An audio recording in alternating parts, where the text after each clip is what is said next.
Oke, bertemu lagi di mata pelajaran matematika. Kali ini kita akan membahas materi mengenai peluang teoretik. Peluang teoretik adalah perbandingan antara frekuensi kejadian yang diharapkan terhadap frekuensi kejadian yang mungkin, atau bisa disebut sebagai ruang sampel.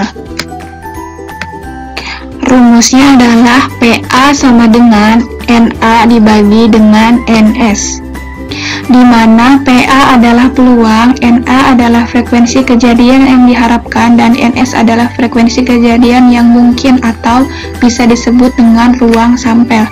Definisi ruang sampel sendiri ialah himpunan dari semua hasil yang mungkin pada suatu kejadian.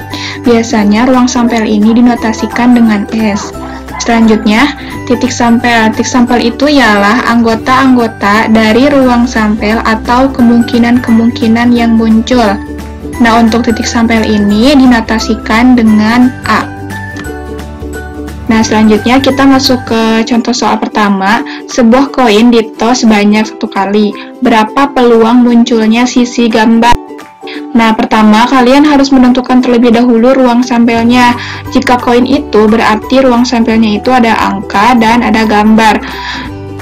Oke, ada angka dan ada gambar. Nah, selanjutnya setelah menentukan ruang sampel, kalian harus menentukan titik sampelnya di mana. Oke, berarti titik sampelnya itu ialah gambar. Karena di sini pertanyaannya, berapa peluang munculnya gambar? Berarti titik sampelnya itu adalah gambar. Nah, berarti titik sampelnya itu adalah gambar. Maka, setelah kita uraikan, banyak titik sampelnya 1 dan banyak ruang sampelnya 2.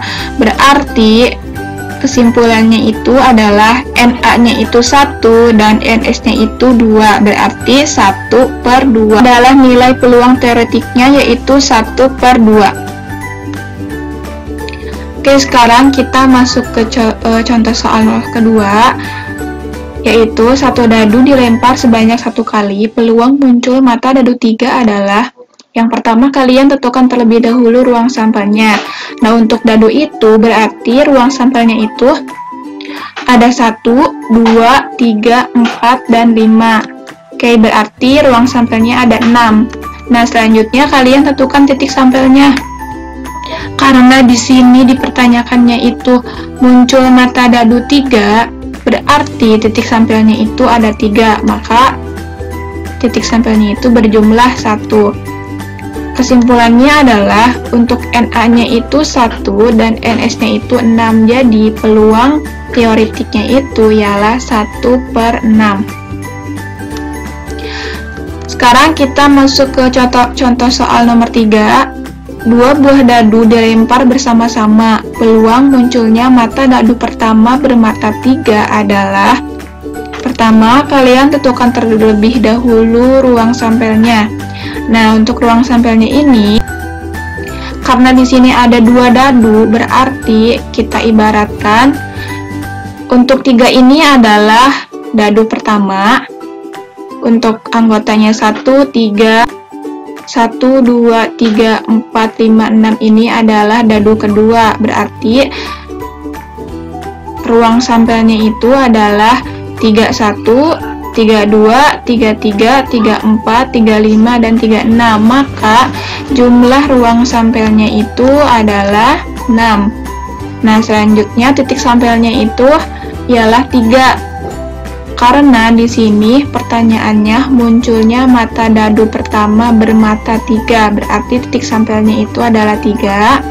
Maka jumlahnya itu 1, sehingga peluang teoretiknya itu adalah 1/6. 1 dari mana? 1 itu adalah titik sampel dan NS ini adalah ruang sampel, maka peluang teoretiknya itu adalah 1/6. Sekarang kita masuk ke contoh soal keempat. Di dalam sebuah kantong terdapat 40 kelereng dengan warna merah 16 buah, hijau 8 buah, dan sisanya biru. Kemudian diambil 1 buah kelereng secara acak. Tentukan peluang yang terambil kelereng biru. Oke, jadi untuk peluang ini tidak hanya menyangkut tentang dadu dan koin. Nah, untuk soal contoh keempat ini, peluangnya itu tentang pengambilan kelereng yang berjumlah 3 warna. Oke, sekarang kita ilustrasikan terlebih dahulu. Kelereng merahnya itu sebanyak 16, kelereng hijaunya itu ada 8 buah, maka kita tentukan terlebih dahulu jumlah kelereng warna biru. Oke, untuk menentukannya itu, karena total semua kelerengnya itu sudah diketahui sebanyak 40, maka 40 kita kurangi dengan 16, 16 itu kelereng merah, dikurangi dengan 8, 8 itu berarti kelereng hijau, maka jumlah kelereng biru itu ada 16.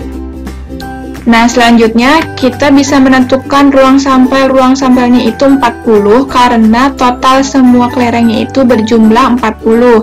Nah, titik sampelnya kenapa 16? Karena di sini pertanyaannya peluang yang terambil kelereng warna biru. Kita lihat di sini jumlah kelereng warna biru itu jumlahnya ada 16. Berarti titik sampelnya itu adalah 16. Sehingga peluang teoretiknya itu adalah 16 per 40, kita perkecil jadi 2 per 5.